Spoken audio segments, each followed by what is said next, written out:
Didn't quite turn out like it did for us. But what happens is Earth is now colonizing all the other planets in the solar system and beyond. So there's a bunch of colony ships heading out somewhere, and they're randomly attacked by an alien race called the Tarans. So what happens? Well, Earth is going to war now. The human race is going to war against the Tarans because, hey, they are attacking our colonist ships.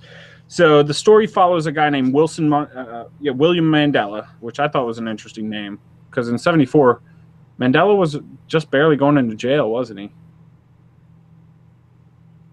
Yeah. Okay, Yeah, Brennan William has no idea. Mandela, Nelson Mandela, Yeah, kind so I thought that was Nelson an interesting. Williams. Yeah, not super similar, but they have two syllables each. Well, Mandela, yeah, but well, I mean, yeah, that's all I was going for. But so William Mandela is a physics student he's conscripted into a special elite army unit, or I guess it wouldn't be army because army is really on the ground. I don't know, space marines, let's call them.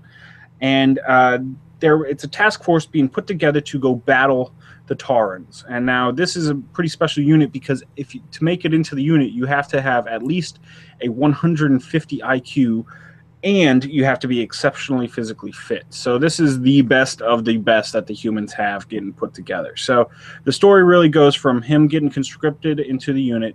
Then they do a little training on Earth. He goes out into space and does a little training. And apparently Pluto wasn't a planet back then, 1974. When did Pluto become a planet?